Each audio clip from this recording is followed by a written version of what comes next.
अस्सलाम वालेकुम, मैं हूं शाहजेब खानजादा। मुल्की सियासत में एक के बाद एक अहम पेशरफ्त हो रही है।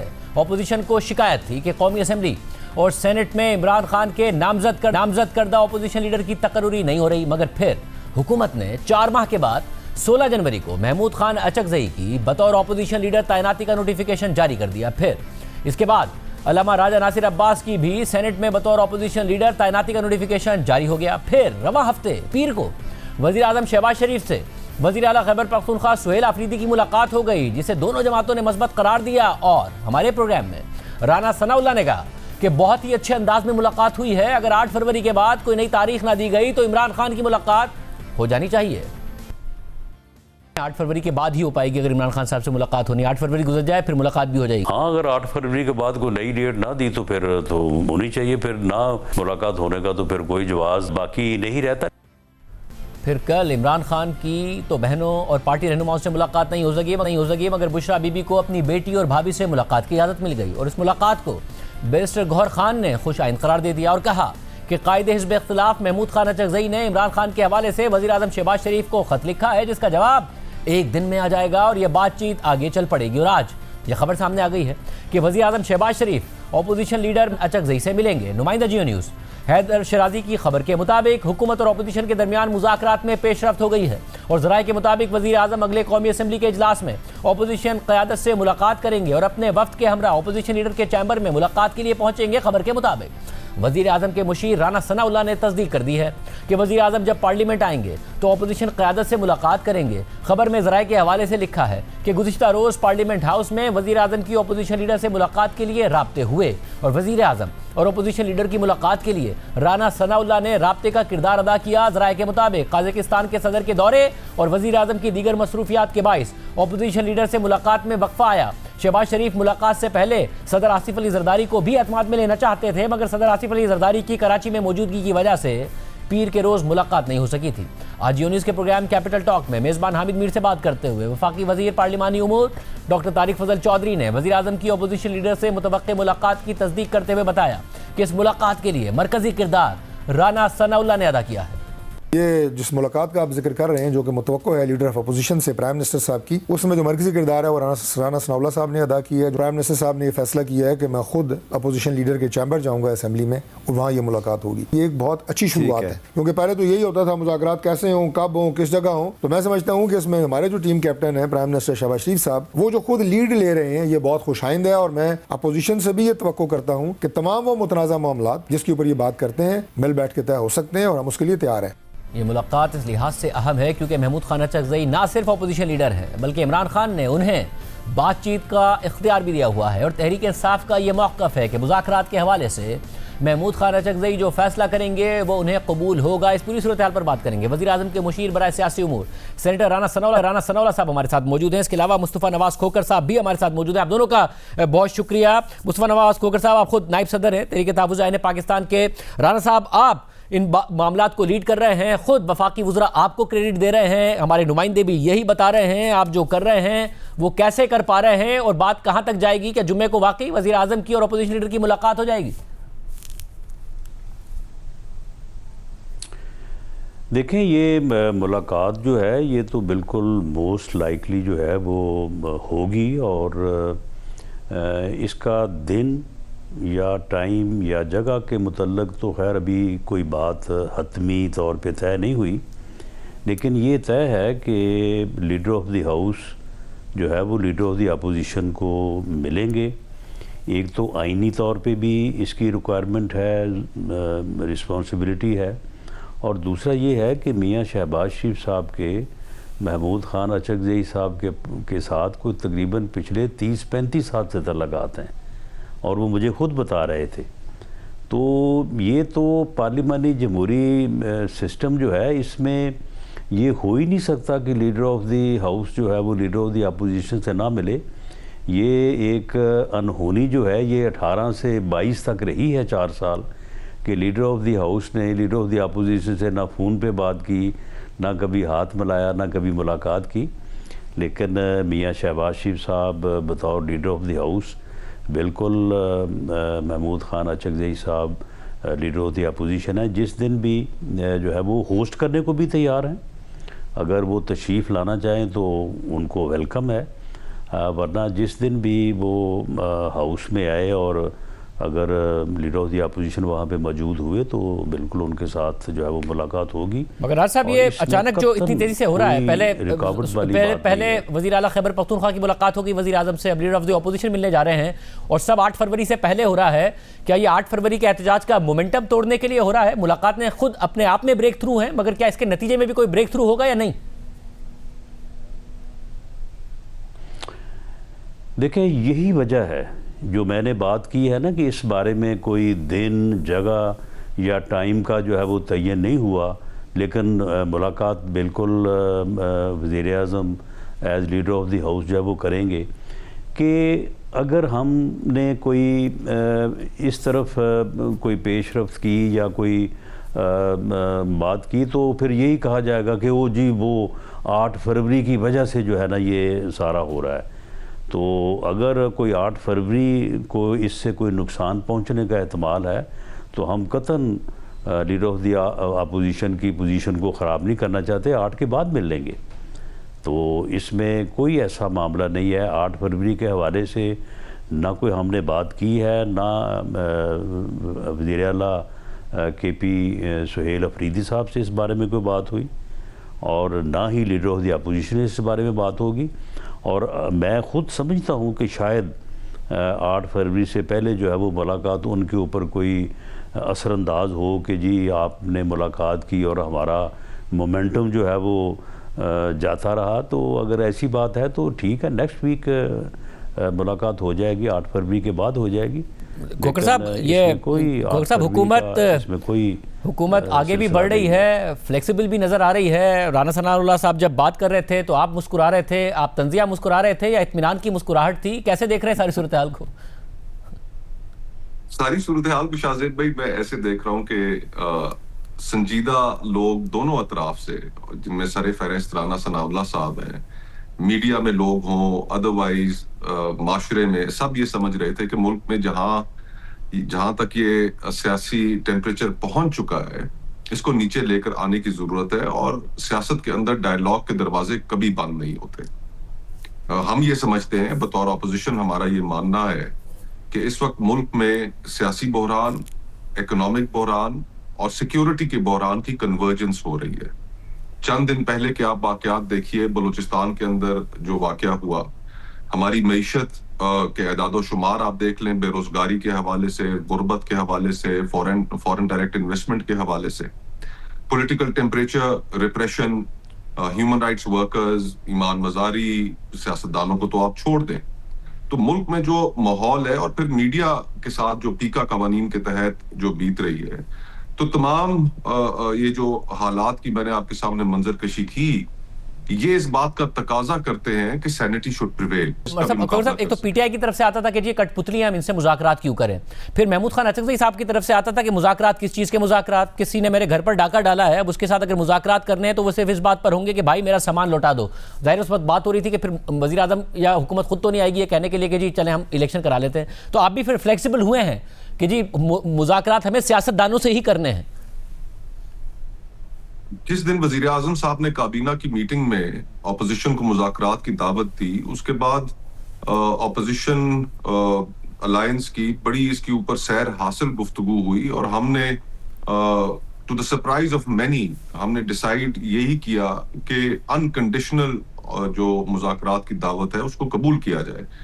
और उसमें हमने वाज़ेह किया कि हम, जिस तरह महमूद खान अचकज़ई साहब ने पार्लियामेंट के फ्लोर पे कहा था कि हम पार्लियामान की सुप्रीमेसी के लिए, जो स्पेस सीड हो चुकी है उसके लिए, नए इलेक्शंस इस मुल्क में कैसे कराने हैं, उस प्रोसेस को कैसे क्रेडिबल बनाना है, इलेक्शन कमिश्नर की तकर्री कैसे होनी है, इलेक्शन लॉज को कैसे ठीक करना है, इन तमाम चीजों के ऊपर हम बातचीत करने के लिए, रूल ऑफ लॉ की सुप्रीमेसी के लिए, ये वो चीजें हैं कि जो किसी जमात के मुतल्लिक नहीं है बल्कि पाकिस्तान के मुतल्लिक है। एंड इट्स हाई टाइम कि हम दोनों अतराफ से, अपोजिशन और हुकूमत की जानिब से, हालात की नजाकत को समझते हुए इन चीजों के ऊपर संजीदगी दिखाएं।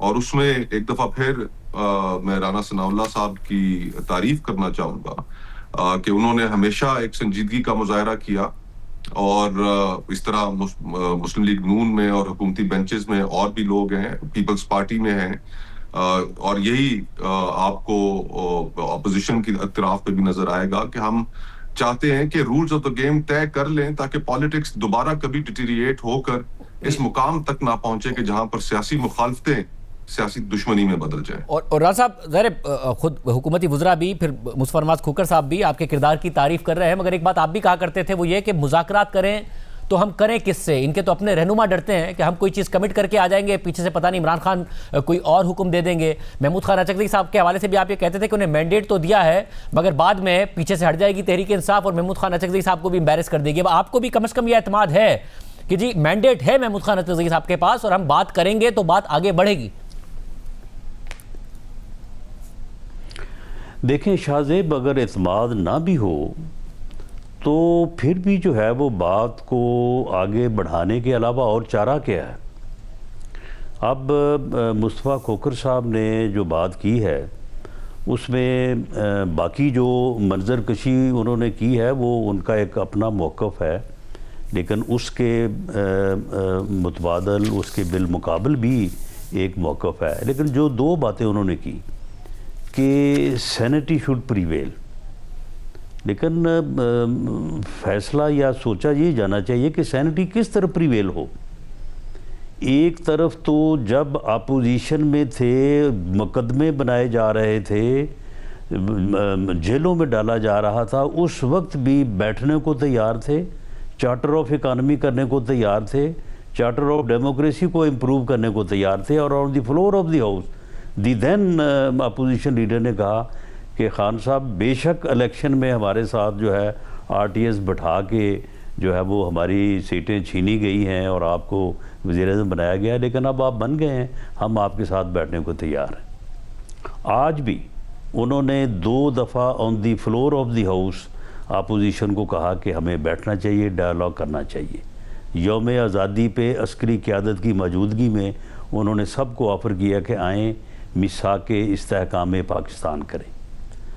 तो मामला ये है कि कौन है जो पिछले 15 साल से, यानी अक्टूबर 2011 से लेके अब 2027 आ गया, कौन है जो बैठने को तैयार नहीं है?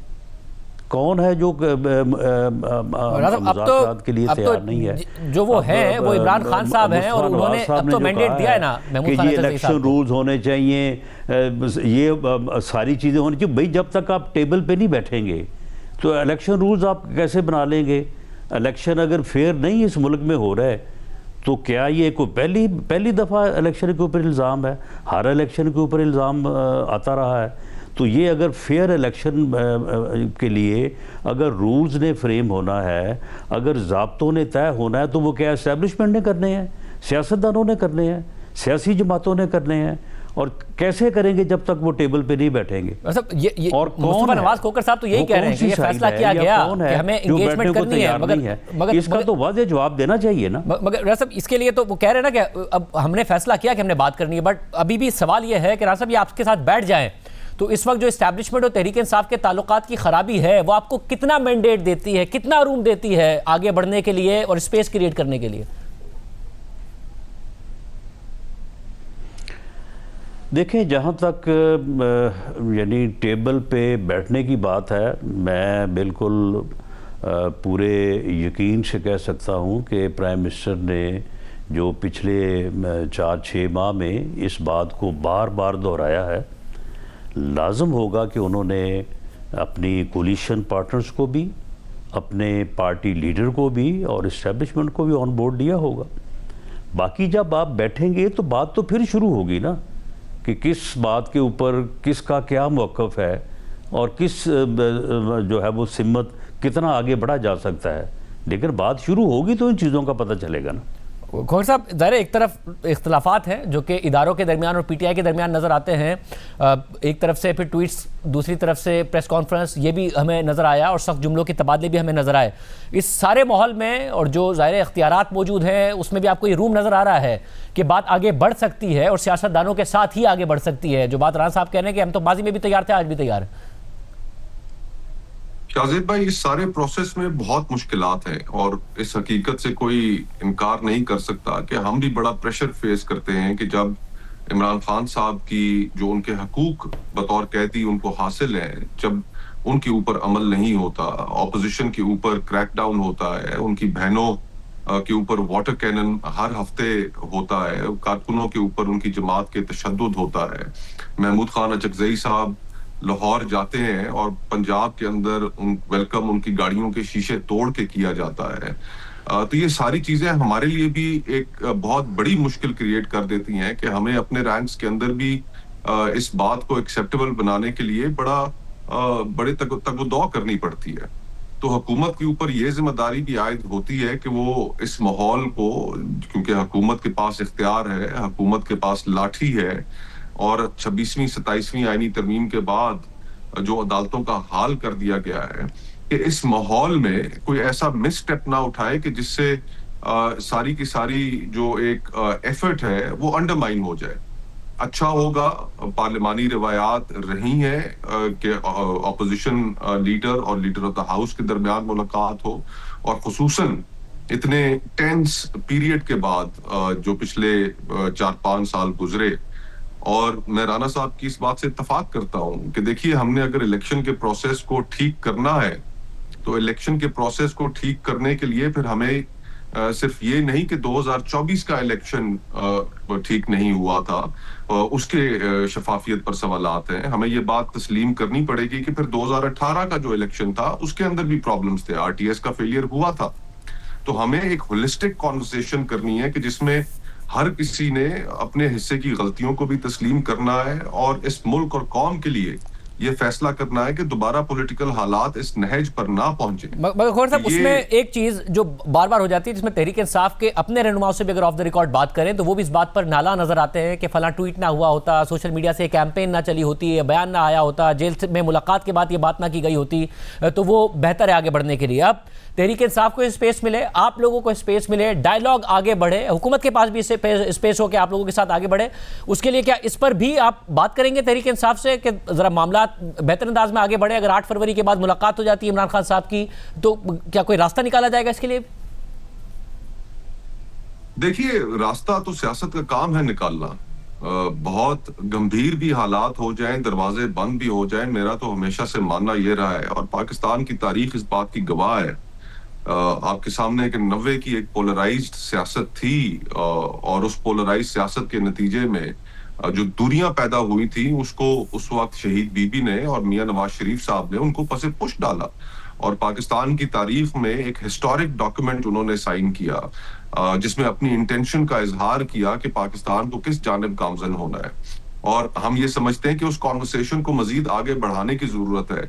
ये भी हम समझते हैं कि पॉलिटिकल पार्टीज का जो रोल उस चार्टर ऑफ डेमोक्रेसी के स्पिरिट को डिफीट करने में जो रोल रहा है, हमें तमाम पॉलिटिकल पार्टीज को, पॉलिटिकल लीडर्स को अपनी गलतियों को तस्लीम भी करना होगा। तो अब हम जिस मोड़ पर पहुंच चुके हैं, आगे का रास्ता निकालने के लिए ऑफ कोर्स हमें बड़ी हिकमत और दानिशमंदी से आगे बढ़ना पड़ेगा। लेकिन मैं एक दफा फिर कहूंगा कि ज्यादा रिस्पॉन्सिबिलिटी हुकूमत के ऊपर है कि अब जिस तरह ताजा खबरें आई कि कराची में और मुल्क भर में तहरीक इंसाफ के वर्कर्स के ऊपर एक दोबारा से क्रैकडाउन शुरू किया गया है, तो ऐसे पॉलिटिकल रिप्रेशन के माहौल में, और फिर मैं मीडिया का एक दफा फिर जिक्र करूंगा, काफी दिनों से सोशल मीडिया पे पिछले चंद दिनों से हम देख रहे हैं कि नसीम जहरा साहिबा को भी ऑफ एयर कर दिया गया है, और इससे कबल भी, इससे पीछे भी एक तवील फहरिस्त है एंकर्स की जिन्हें ऑफ एयर कर दिया गया है, और फिर सेल्फ सेंसरशिप भी हो रही है। आपको इन चीजों का बखूबी इल्म है। आज अक़वाम मुत्तहिदा की स्टेटमेंट आई है ईमान मजारी के हवाले से, हादी चट्ठा के हवाले से। तो ये पॉलिटिकल रिप्रेशन का माहौल हमें खत्म करना पड़ेगा। ये राज साहब, ये जो बात खोखर साहब की तरफ से की जा रही है, उसमें क्योंकि अगर आप, जाहिर है आपने बहुत ज़्यादा आगे बढ़कर किया है, इस वक्त स्टेप लिया है, तो खोखर साहब भी अप्रिशिएट कर रहे हैं कि जी राना साहब का बड़ा किरदार है। नाउ उसके लिए बड़ा लाजमी नहीं है कि इमरान खान साहब से मुलाकातों का सिलसिला शुरू हो, ये क्रैकडाउन का सिलसिला ख़त्म हो, क्योंकि अगर ये होता रहा तो तो फिर वैसे ही अचकजई साहब की, मुस्तफ़ा नवाज खोखर साहब की, सुहेल आफरीदी साहब की, वो वैसे ही प्रेशर में आ जाएंगे पार्टी के अंदर कि एक तरफ ये सब हो रहा है, दूसरी तरफ आप बैठे हुए हैं। तो ये लोग भी बैकफुट पर ना चले जाएं तहरीक इंसाफ के अंदर ही। उसके लिए बड़ा लाजमी है कि अगर आप सिंसियरली चाहते हैं कि बात आगे बढ़े, कि ये चीज़ें ना हो रही हों, इमरान खान साहब से मुलाकातें हो रही हों। देखिए शाहजेब, ये चीज़ें जो हैं ये इस तरह से कि हम कहें कि जी पहले ये कॉन्फिडेंस मेजर्स आप लें तो फिर हम आपके साथ बात करेंगे, वो कहेंगे जी पहले आप लें, इस तरह से होता नहीं है। ये चीज़ों को जो है वो माजी को एक साइड पे करके हाल की और मुस्तकबिल की बेहतरी के लिए जो है वो बात करना पड़ती है। अब देखें, जो अब 8 फरवरी के हवाले से अगर कोई एडमिनिस्ट्रेशन इक़दामात ले रही है, जिसका ज़िक्र किया मुस्तफ़ा नवाज़ साहब ने कि कराची में या किसी और जगह पे, तो मामला ये है कि 9 मई के बाद किस तरह से जो है वो उस पार्टी के ऊपर एतमाद किया जा सकता है कि वो पुरअमन पॉलिटिकल एक्टिविटी करेगी, वो पुरअमन सियासी एहतजाज करेगी। 26 नवंबर के बाद जो है वो ये कैसे समझा जा सकता है कि वो जो इस्लामाबाद की तरफ आ रहे हैं वो यहाँ पे आके जो है वो कानून और आइनी और रूल्स के मुताबिक जो है वो सियासी एहतजाज करेंगे। तो ये जो क्राइसिस ऑफ कॉन्फिडेंस है, ये जब तक कोई बैठेगा नहीं उस वक्त तक ये चीज़ें दूर नहीं होंगी।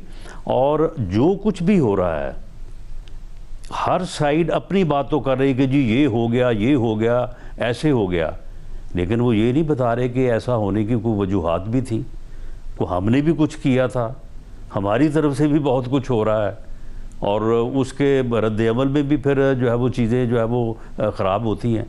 तो ये सारी चीज़ें जो है मैं नहीं समझता कि मैं खोखर साहब, ये एक बात तो राणा साहब कह रहे हैं, क्योंकि अचकजई साहब इमरान खान साहब से मुलाकात कराई जाए, उनके हेल्थ के हवाले से भी उन्होंने खत लिखा वज़ीर आज़म को।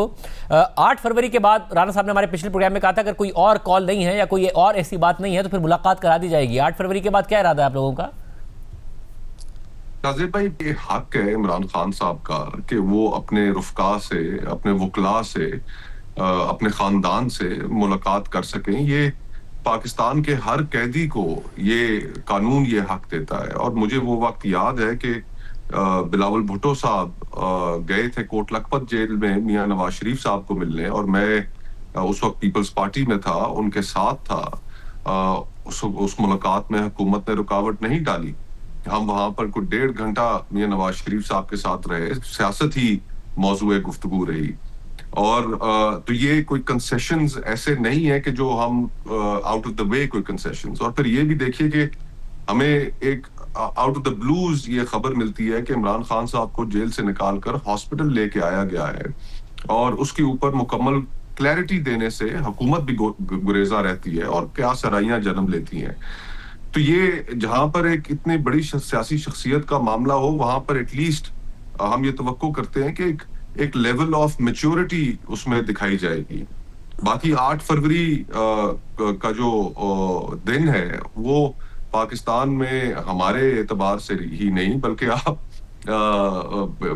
इवन के मुस्लिम लीग नून की हलीफ जमात पीपल्स पार्टी भी बारहा 8 फरवरी के इलेक्शंस के ऊपर अपने ही हलीफ मुस्लिम लीग नून को टॉन्ट कर चुकी है।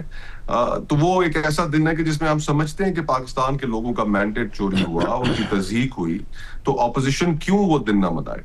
लेकिन इसके बावजूद, इन तमाम चीजों के बावजूद, जिस तरह दिन मनाने पे नहीं ज़ाहिर, और ये आप दुरुस्त कह रहे हैं कि बिलावल भुट्टो ज़रदारी साहब भी तंज करते रहते हैं कि फॉर्म 47 वाली हुकूमत नहीं है हमारी सिंध में, बट आप जो कह रहे हैं कि मनाए क्यों ना, मनाने पे नहीं, वो कह रहे हैं कि वायलेंस का खतरा रहता है। जब आप शटर डाउन स्ट्राइक की कॉल देते हैं, जो हिस्ट्री है तहरीक इंसाफ की, उसको देखकर वायलेंस का खतरा रहता है।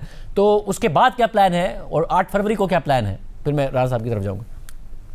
8 फरवरी को हमने हड़ताल की कॉल दी है। हमने पाकिस्तान के लोगों से ये दरखास्त की है कि ये आपकी तज़हीक का दिन था, आपके वोट को रद्दी की टोकरी में फेंका गया और अपने घरों में रहिए। हमने बाहर निकलकर कोई वायलेंस की कॉल, एहतजाज की कॉल नहीं दी। और वायलेंस हम समझते हैं, तहरीक तहफ़्फ़ुज़ आईन पाकिस्तान ये समझती है। महमूद खान अचकज़ई साहब इस बारे में बहुत कैटेगोरिकली क्लियरली कह चुके हैं कि ना हमने किसी को पत्थर मारना है और ना ही हमने किसी को गाली देनी है। बल्कि उन्होंने तो पीटीआई के मगर सोशल गौर साहब, जितनी मीडिया फिर के अगर लोगों के ऊपर छोड़ रहे हैं आप, तो जितनी तैयारियां नजर आ रही हैं उसके मुताबिक तो फिर खैबर पख्तूनख्वा में शटर डाउन हड़ताल होगी, सिंध में और बलूचिस्तान में एज यूजुअल काम चल रहा होगा, और लाहौर में लोग बसंत मना रहे होंगे। लेट्स सी 8 फरवरी, ये गुफ्तगू हम 9 फरवरी को बैठकर करेंगे, अभी तो 8 फरवरी आनी है, और फिर उसके बाद का जो लाएअमल है, ऑफ कोर्स देखें हम इस बात को तस्लीम करते हैं, मैंने जैसे पहले भी कहा और ये रिकॉर्ड की बातें हैं कि हर दौर के अंदर लोगों के साथ ज्यादतियां हों, हम इन चीजों से नजरें नहीं चुरा सकते। हमें अगर आगे बढ़ना है तो अपने हिस्से की गलतियां तस्लीम करनी पड़ेंगी। जो आज के दौर में हो रहा है वो गलतियां मुस्लिम लीग नून के हिस्से में आएंगी, और जो इससे पहले गलतियां हुई तहरीक इंसाफ के दौर में वो उनके हिस्से में आएंगी। राना साहब खुद एक विक्टिम रहे, और उनकी, मैं समझता हूं कि इन तमाम मुश्किलात में से गुजरने के बावजूद उनका बड़ा दिल है कि इस ज़िमन में उन्होंने फिर भी पॉलिटिकल मैच्योरिटी, संजीदगी दिखाई, और उनके ऊपर जो केस डाला गया था, हेरोइन का केस, इंतहा थी पॉलिटिकल विक्टिमाइजेशन की। तो ये और फिर दीगर उस वक्त के जो ऑपोजिशन के लोगों के साथ हुआ, कोई जस्टिफिकेशन नहीं है, और इसी तरह आज के भी जो चीजें हो रही हैं इनकी भी कोई जस्टिफिकेशन नहीं है। सो आई होप कि हम इस तमाम मुश्किल और पोलराइज्ड माहौल में पाकिस्तान की खातिर कोई रास्ता निकालने और सियासत के अंदर ये बड़ी बड़ी मज़बूत बात है राना साहब। तो फिर आप अपनी इस कमिटमेंट पर कायम हैं कि 8 फरवरी के बाद इमरान खान साहब की मुलाकात फैमिली से करा दी जाएगी, पार्टी के लोगों से करा दी जाएगी, ये जो मुलाकात नहीं हो रही है पिछले 2 माह से, ये सिलसिला खत्म होगा, जो उनका हक है वो दिया जाएगा उन्हें? देखें शाहजेब, मुस्तफ़ा नवाज़ खोखर साहब ने बिल्कुल दुरुस्त कहा कि उनका ये हक है, लेकिन हर हक जो है उसके साथ कोई ना कोई जो है वो ऑब्लिगेशन भी होती है, रिस्पॉन्सिबिलिटी भी होती है। हाई कोर्ट में जो फ़ैसला हुआ है वहाँ पे तहरीक इंसाफ की दरख्वास्त के ऊपर फ़ैसला हुआ है। हाई कोर्ट ने ही 2 दिन मुकर्रर किए हैं, मंगल और जुमेरात। हाई कोर्ट ने ये तशख़ीस की है कि तजवीज़ की है कि इतने लोग होंगे, 6 लोग होंगे, एक दिन फैमिली होगी, दूसरे दिन वकला होंगे। हाई कोर्ट ने ही वहाँ पे कुछ जो है वो यानी ऑब्लिगेशंस इन पे भी डाली हैं कि आप जब मुलाकात करेंगे तो उस मुलाकात के बाद फिर आप क्या करेंगे, उस मुलाकात को आप किस मकसद के लिए इस्तेमाल नहीं करेंगे। तो मामला ये है कि अगर आपको हक चाहिए या हक की बात है तो फिर उस हक को हासिल करने के लिए जो ऑब्लिगेशंस आपके ऊपर है वो भी पूरी करनी चाहिए। वो नहीं पूरी की गई, बल्कि उनको इस हद तक जो है वो मिसयूज़ किया गया कि और ऐसी बातें और ऐसी चीज़ें जो है वो दोहराई गई रियासत के ख़िलाफ़, अदारों के ख़िलाफ़, रियासत की वजूद के ख़िलाफ़, कि जिनको यहाँ पे जो है वो दोहराया नहीं जा सकता। अब रही बात इसकी कि जी 8 फरवरी को सिर्फ दिन मनाया जाएगा पुरअमन, ये आज ही अलीमा खान साहबा का जो बयान है, अगर उसकी रिकॉर्डिंग है आपके पास तो वो खोखर साहब को सुनवाएं वो कि वो क्या कह रही है। जी खोखर साहब।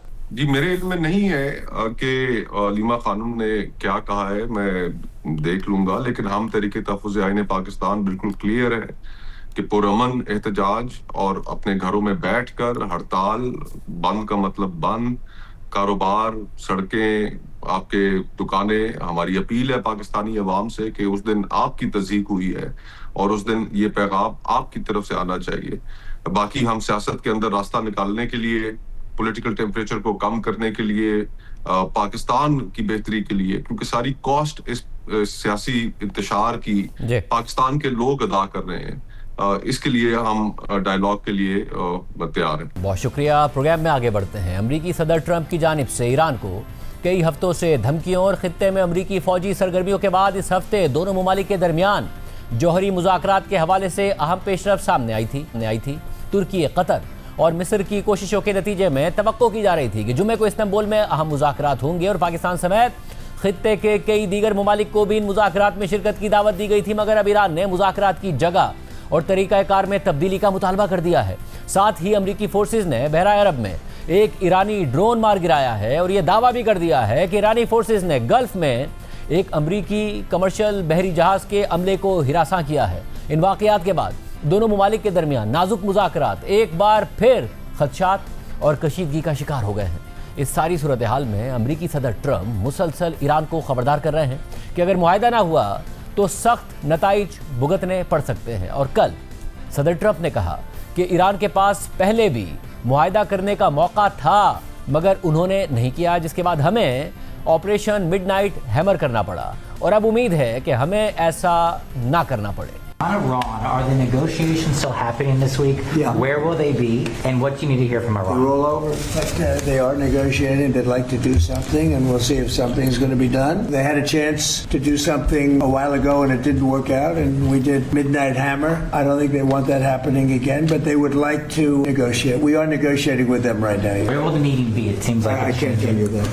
ट्रंप के मुताबिक मुज़ाकरात जारी हैं और वो चाहते हैं कि कुछ तय हो जाए। ऐसे में ईरान भी मुज़ाकरात पर राजी है, मगर उसे इस हफ्ते होने वाले मुज़ाकरात के तरीक़ाकार और जगह पर एतराज़ है। इसीलिए ईरान ने मुज़ाकरात की जगह और तरीक़ाकार में तब्दीली का मुतालबा कर दिया है। साथ ही ईरान को मुज़ाकरात के लिए अमरीकी शराइत पर भी एतराज़ है और वो सिर्फ जौहरी मामले पर बातचीत करना चाहता है। इस हवाले से रॉयटर्स की रिपोर्ट के मुताबिक मंगल को एक इलाकाई जरिए ने बताया कि ईरान मुतालबा कर रहा है कि इस हफ्ते अमरीका के साथ होने वाले मुज़ाकरात तुर्की के बजाय ओमान में हों और बातचीत का दायरा कार सिर्फ जौहरी मामलात पर दो तरफा मुज़ाकरात तक महदूद रखा जाए। ईरान की जानिब से जुमे को इस्तांबुल में मुतवक्के मुज़ाकरात की जगह और एजेंडा तब्दील करने का यह मुतालबा ऐसे वक्त में सामने आया है कि जब इलाकाई फरीक़ैन इस कशीदगी के खात्मे के लिए दबाव डाल रहे हैं। ईरान के मुतालबात से आगाह एक इलाकाई सिफारतकार के मुताबिक ईरान बातचीत का तरीका बदलना चाहता है, वो इसका दायरा तब्दील करना चाहता है। इलाकाई सिफारतकार ने मजीद कहा कि ईरान सिर्फ अमरीकियों के साथ जौहरी मामले पर बात करना चाहता है, जबकि अमरीका दीगर मौज़ूआत भी शामिल करना चाहता है, जैसे कि ईरान के बैलिस्टिक मिसाइल प्रोडक्शन और खित्ते में ईरान के प्रॉक्सी ग्रुप्स की सरगर्मियाँ। ईरानी न्यूज़ एजेंसी नूर न्यूज़ के मुताबिक ईरान की वज़ारत ख़ारजा के तर्जुमान ने कहा है कि मुज़ाकरात की जगह के बारे में मुशावरत अभी जारी है। तर्जुमान ने कहा कि आइंदा दिनों में मुज़ाकरात के इनेकाद के लिए मनसूबाबंदी की जा चुकी है और तुर्की, ओमान और चंद दीगर ममालिक ने मुलाकात की मेज़बानी पर आमादगी भी जाहिर कर दी है। रॉयटर्स ने मज़ीद लिखा है कि इस मुलाकात में पाकिस्तान, सऊदी अरब, कतर, मिस्र और मुत्तहिदा अरब अमारात समेत खित्ते के कई दीगर ममालिक के वुज़रा की शिरकत भी मुतवक्के थी। लेकिन एक इलाकाई ज़रिए का कहना है कि ईरान अब सिर्फ अमरीका के साथ दो तरफा मुज़ाकरात चाहता है। इससे पहले एक दूसरे इलाकाई अहदेदार ने बताया था कि सिफारती कोशिश की अव्वलीन तरजीह तसादुम से बचना और कशीदगी को कम करना है। 6 मौजूदा और साबिक ईरानी अहदेदारों के मुताबिक ईरानी क़यादत की तशवीश बढ़ रही है कि अमरीकी हमला उसकी इक़्तिदार पर गिरफ्त को कमज़ोर कर सकता है, क्योंकि अमरीकी हमले से पहले से ही गुस्से में मुब्तला ईरानी अवाम दोबारा सड़कों पर निकल सकते हैं। इससे पहले अमरीका के करीबी इत्तेहादी और तेल पैदा करने वाले बाअसर अरब मुल्क मुत्तहिदा अरब अमारात ने कहा था कि खित्ता एक और तनाज़े का मुतहम्मिल नहीं हो सकता और मुज़ाकरात ज़रूरी हैं। खलीजी अरब रियासतों को खदशा है कि अगर ट्रंप ने एक बार फिर ईरान पर हमला कर दिया तो ईरान अपनी धमकी के मुताबिक उनकी सरजमीन पर मौजूद अमरीकी अड्डों को निशाना बना सकता है। ईरानी ज़राए ने गुज़िश्ता हफ्ते रॉयटर्स को बताया था कि सदर ट्रंप ने मुज़ाकरात की बहाली के लिए 3 शराइत रखी थी। पहली शर्त यह है कि ईरान में यूरेनियम की अफजोदगी सिफर कर दी जाएगी। दूसरी शर्त के मुताबिक ईरान के बैलिस्टिक मिसाइल प्रोग्राम पर पाबंदियां आयद होंगी और तीसरी शर्त यह है कि ईरान खित्ते में अपने प्रॉक्सी ग्रुप्स की हिमायत ख़त्म कर देगा। वाज़ेह रहे कि ईरान तवील अरसे से कहता आ रहा है कि ये तीनों मुतालबात उसकी खुद मुख्तारी की नाकाबिले कबूल खिलाफ वर्जी हैं, लेकिन 2 ईरानी अहदेदारों का कहना है कि ईरान की मौजूदा क़यादत यूरेनियम अफजोदगी के बजाय बैलिस्टिक मिसाइल प्रोग्राम को मुज़ाकरात में ज़्यादा बड़ी रुकावट समझती है। एक ईरानी अहदेदार ने कहा कि कोई पेशगी शर्त नहीं होनी चाहिए और ईरान यूरेनियम अफजोदगी के मामले में लचक दिखाने के लिए तैयार है, जिसमें 400 किलोग्राम अफजोदा यूरेनियम हवाले करना और ज़ीरो अफजोदगी की शर्त कबूल करना भी शामिल है। जबकि ईरान का खित्ते में असर वसूख इसराइल की जानिब से उसके प्रॉक्सी ग्रुप्स पर हमलों के बाइस कमज़ोर हो गया है, जिनमें गजा में हमास, लबनान में हिजबुल्ला, यमन में हौसी बागी और इराक में शिया मिलिशियाएं शामिल हैं। इसके अलावा शाम में साबिक सदर बशार अल असद की हुकूमत के खात्मे से भी खित्ते में ईरान की पोजीशन मुतासिर हुई है। ईरान फिलहाल अमेरिका के साथ सिर्फ जौहरी मामलात पर बातचीत चाहता है, मगर अब से थोड़ी देर पहले अमेरिकी वज़ीर ख़ारजा मार्को रूबियो ने एक तकरीब के दौरान कहा है कि ईरान के जौहरी प्रोग्राम के साथ साथ मिसाइल प्रोग्राम पर भी बात ज़रूरी है। इस हवाले से बैनुल-अक़वामी मीडिया के मुताबिक अमरीकी वज़ीर ख़ारजा मार्को रूबियो ने एक तकरीब के दौरान कहा कि अमरीका इस हफ्ते ईरान से मुलाकात के लिए तैयार है, लेकिन बातचीत में ईरान के मिसाइल और जौहरी प्रोग्राम पर गुफ्तगू होना ज़रूरी है। मार्को रूबियो ने सहाफ़ियों से कहा कि अगर ईरानी हुक्काम मुलाकात करना चाहते हैं तो हम इसके लिए तैयार हैं। ईरान के साथ मुज़ाकरात की जगह पर बातचीत अभी जारी है और ईरानी हुकूमत ने पहले जुमे को तुर्की में होने वाली मुलाकात के एक तरीक़ाकार पर इत्तफाक किया था, लेकिन अब ऐसा लगता है कि उन्होंने अपना फैसला बदल लिया है। मार्को रूबियो ने मजीद कहा कि सदर ट्रंप के खुसूसी नुमाइंदे स्टीव विटकॉफ जुमे को तयशुदा मुलाकात में शिरकत के लिए तैयार हैं। इस सारी सूरत हाल के दौरान अमरीकी फ़ौज ने कल बहरा अरब में एक ईरानी ड्रोन मार गिराने का दावा कर दिया है और अमरीकी फ़ौज के मुताबिक ये ड्रोन सदर ट्रंप की जानिब से हाल ही में ईरान में मुमकिन अमरीकी कार्रवाई के लिए भेजे गए तैयारा बरदार बहरी जहाज़ USS अब्राहम लिंकन की तरफ जारहाना अंदाज में बढ़ रहा था। बैनुल-अक़वामी खबर रसा इदारे रॉयटर्स के मुताबिक अमरीकी फ़ौज ने बताया है कि मंगल को उसने एक ईरानी ड्रोन को मार गिराया है जो बहरा अरब में मौजूद अमरीकी तैयारा बरदार बहरी जहाज़ अब्राहम लिंकन के करीब जारहाना अंदाज में आ रहा था। रॉयटर्स ने मजीद लिखा है कि अमरीकी फ़ौज के हाथों ईरानी ड्रोन मार गिराए जाने की खबर के बाद आलमी मार्केट में तेल की कीमतें फ़ी बैरल $1 से ज़्यादा बढ़ गई थी। अमरीकी फ़ौज के मुताबिक ईरानी ड्रोन गैर वाज़े इरादे के साथ अमरीकी तैयारा बरदार जहाज़ की तरफ परवाज़ कर रहा था, जिसे अमरीका के F-35 लड़ाका तैयारे ने मार गिराया। अमरीकी फ़ौज के तर्जुमान कैप्टन टिम हॉकिंस के मुताबिक इस वाक़े में किसी अमरीकी फ़ौजी को कोई नुकसान नहीं पहुंचा है। ईरान की नीम सरकारी न्यूज़ एजेंसी तस्नीम के मुताबिक ईरान का बैनुल-अक़वामी पानियों में एक ड्रोन से राब्ता मुनक़ता हो गया था, लेकिन इसकी वजह मालूम नहीं हो सकी है। रॉयटर्स की रिपोर्ट में मज़ीद लिखा है कि अमरीकी फ़ौज ने मज़ीद कहा है कि इस ईरानी ड्रोन के गिराए जाने के चंद घंटों बाद स्ट्रेट ऑफ हुर्मुज़ में होने वाले एक अलग वाक़े में ईरान की पासदारान इन्क़लाब फोर्सेस ने अमरीकी परचम वाले एक कमर्शियल जहाज़ को हिरासां किया है, जिसका अमला भी अमरीकी है। कैप्टन टिम हॉकिंस के मुताबिक पासदारान इन्क़लाब फोर्सेस की 2 कश्तियाँ और एक ड्रोन तेज़ रफ्तारी से कमर्शियल बहरी जहाज़ के करीब आए और इस तेल बरदार जहाज़ पर सवार होने और उसे कब्जे में लेने की धमकी दी। Maritime risk management group Vanguard के मुताबिक ईरानी कश्तियों ने टैंकर को इंजन बंद करने और ईरानी फौजियों के सवार होने के लिए तैयार रहने का हुक्म दिया, मगर टैंकर ने अपनी रफ्तार बढ़ा दी और अपना सफ़र जारी रखा। अमरीकी फ़ौज के तर्जुमान कैप्टन टिम हॉकिंस ने मजीद बताया कि अमरीकी नेवी का जंगी जहाज़ मैकफॉल इस इलाके में मौजूद था और उसने कमर्शियल जहाज़ को तहफ़्फ़ुज़ फराहम किया। व्हाइट हाउस की तर्जुमान कैरोलाइन लेविट ने इस हवाले से फॉक्स न्यूज़ पर कहा कि ईरानी ड्रोन अमरीकी तैयारा बरदार जहाज़ की तरफ जारहाना अंदाज में बढ़ रहा था, इसलिए सेंटकॉम ने उसे गिराने का फैसला किया। कैरोलाइन लेविट ने मुज़ाकरात के हवाले से भी बताया कि सदर ट्रंप अब भी सिफारतकारी को तरजीह देते हैं और इस हफ्ते ईरानी हुक्काम से स्टीव विटकॉफ की मुलाकात अभी भी तय है। अमरीकी हुक्काम अब भी इस हफ्ते ईरानी हुक्काम से मुज़ाकरात के लिए पुरुमीद हैं और यह खबर भी सामने आई है कि अमरीका ने ईरान की जानिब से मुज़ाकरात की लोकेशन तुर्की से ओमान मुंतकिल करने के मुतालबे से इत्तफाक भी कर लिया है। इस हवाले से अमरीकी न्यूज़ वेबसाइट एक्सियोस ने लिखा है कि ज़राए के मुताबिक हालिया वाक़यात और नए मुतालबात से यह खतरा बढ़ रहा है कि सदर ट्रंप सिफारती रास्ता छोड़कर फौजी ऑप्शन की तरफ बढ़ सकते हैं, खासतौर पर ऐसे वक्त में कि जब ट्रंप खित्ते में पहले ही भारी फौजी ताकत जमा कर चुके हैं। ज़राए का कहना है कि ईरान हालिया दिनों में तय पाने वाली मुफाहमतों से पीछे हट रहा है। हालांकि कई ममालिक को पहले ही मुज़ाकरात में शिरकत की दावत दी जा चुकी थी। ईरान चाहता है कि मुज़ाकरात इस्तांबुल के बजाय ओमान में हो। ईरान ये भी चाहता है कि बातचीत सिर्फ अमरीका के साथ हो और उसमें दीगर अरब और मुस्लिम ममालिक बतौर मुबस्सिर शामिल ना हो। मामले से वाकिफ एक जरिए ने बताया कि इसकी वजह यह है कि ईरान मुज़ाकरात को सिर्फ जौहरी मामलात तक महदूद रखना चाहता है और मिसाइल और प्रॉक्सी ग्रुप्स जैसे मौज़ूआत पर बात नहीं करना चाहता, जो खित्ते के दीगर ममालिक के लिए अहम है। एक अरब जरिए के मुताबिक अब तवक्को है कि मुज़ाकरात जुमे को ओमान में होंगे और ट्रंप इंतज़ामिया ने ईरान के मुतालबे से इत्तफाक कर लिया है। ज़राए के मुताबिक इस बात पर अभी बातचीत जारी है कि आया खित्ते के दीगर ममालिक ओमान में होने वाले मुज़ाकरात में शामिल होंगे या नहीं। प्रोग्राम में एक ब्रेक शामिल करते हैं।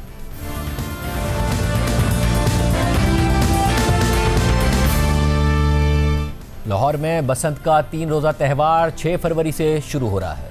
पंजाब हुकूमत ने 18 साल बाद इस तारीखी त्यौहार पर आयद पाबंदी सख्त कवायद और जवाबित के साथ उठाने का फैसला किया है और उनकी इन्फोर्समेंट का वादा किया है। पतंगबाजी पर पाबंदी 2007 में उस वक्त आयद की गई थी जब तेज़ धार डोर की वजह से मोटरसाइकिल सवारों और पीछे बैठने वालों की अमवात और शदीद ज़ख्मी होने के वाक़यात में इजाफा हो गया था। और अब बसंत की तैयारियां उरूज पर पहुंच गई हैं।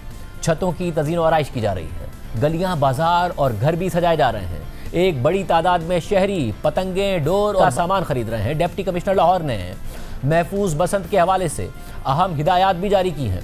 पतंगबाजी की इजाज़त सिर्फ 6, 7 और 8 फरवरी 2026 को होगी। तमाम मोटरसाइकिल सवारों के लिए हिफाजती रॉड लगाना लाजमी है। नायलॉन, केमिकल या धाती धागे की तैयारी और फरोख्त सख्ती से मना है।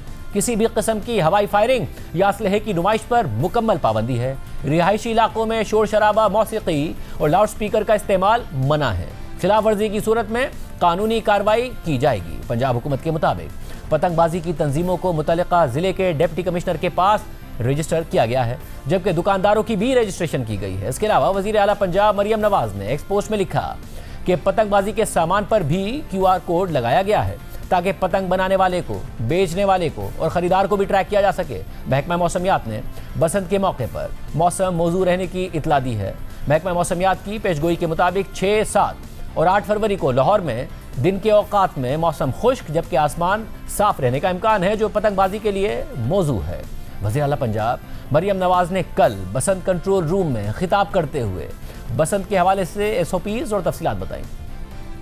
हमने अपनी तरफ से पूरी कोशिश की है कि हम आपको एक महफूज बसंत का मौका दें। जो डोर है वो सिर्फ और सिर्फ कॉटन मटेरियल का होगा, जिसकी 9 तारें होंगी, 28 काउंट से कम नहीं होगा। जो मांझा है उसका चरखी is not allowed. Permissible size से beyond गुड्डी हो या गुड्डा हो वो नहीं allowed. Metallic wires, nylon cords और any other material allowed नहीं है। अगर आप ये इस्तेमाल करते हैं तो आप पे कानून अप्लाई होगा। Kite flying is allowed only in Lahore. सिर्फ एविएशन का एरिया है, उसमें काइट फ्लाइंग अलाउड नहीं है क्योंकि वो इंटरफेयर कर सकता है सेफ्टी के साथ। बसंत 6, 7 और 8 फरवरी को हम मना रहे हैं। उससे पहले और उसके बाद बसंत अलाउड नहीं है। लाहौर में इस वक्त बसंत के हवाले से क्या जोशो खरोश है और क्या तैयारी है। लिबर्टी चौक से जियो पाकिस्तान के जबरदस्त मेजबान अब्दुल्ला सुल्तान हमारे साथ मौजूद हैं। अब्दुल्ला, बहुत शुक्रिया। अब्दुल्ला, सबसे पहले बताइएगा, ज़ाहिर है आप खुद लाहौरी हैं, कराची शिफ्ट हो गए हैं, मगर सिर्फ बसंत कवर करने के लिए लाहौर गए हैं, बड़े खुश नजर आ रहे हैं। लाहौरियों का क्या मूड है? शाहजेब, मैं इस वक्त लिबर्टी चौक लाहौर पे मौजूद हूँ, लिबर्टी राउंड अबाउट पर। अभी थोड़ी देर पहले यहाँ कान पड़ी आवाज़ नहीं आ रही थी बिकॉज साउंड सिस्टम पे ऊंचे ऊंचे बसंत के गाने बजाए जा रहे थे। वो हमने उनसे रिक्वेस्ट की है कि थोड़ी देर के लिए ज़रा आवाज़ आहिस्ता कर दें। पीछे एक अजबी मंजर है, लिटरली एक अजबी वाइब है। हमने लाहौर में सारी उम्र बसंत मनाई है, लेकिन जो इस मरतबा हम समा देख रहे हैं, शायद वाकई लग रहा है कि लाहौरी बड़े सालों से और बेताबी से इंतज़ार कर रहे थे इस त्यौहार को मनाने का, इसको सेलिब्रेट करने का। The whole city is smiling, the whole city is trying to celebrate. हर कोई अपने अपने प्लान्स बता रहा है, शेयर कर रहा है। लिबर्टी राउंड अबाउट पे इस वक्त फैमिलीज, लड़के लड़कियां, बच्चे, बुजुर्ग सैकड़ों की तादाद में यहाँ हर वक्त मौजूद रहते हैं। हर कोई अपने लिए टिकटॉक्स बना रहा है, हर कोई तस्वीरें खींच रहा है, हर किसी की कोशिश है कि उसकी तस्वीर अच्छी से अच्छी आए ताकि ज्यादा से ज्यादा लाइक्स मिले उसे सोशल मीडिया पे। और by the way, social media के जमाने की भी ये पहली बसंत है, जेन जी की भी पहली बसंत है और दुनिया का वाहिद त्यौहार है ऐसा जहां पूरा का पूरा शहर छतों पे होता है। तमाम महकमों ने और पर्टिकुलरली हुकूमत ने जिसे कहते हैं ना मेटिकुलस प्लानिंग के साथ यहाँ पर काम किया है। हमारे एक तरफ यहाँ कैंप लगा हुआ है जहाँ पर वो बाइकर हजरात जिनके पास ये सेफ्टी रॉड नहीं है वो आए और मुफ्त लगवा कर जाएं। ऐसे कैंप शहर में मुताद्दिद मकामात पे कायम हैं।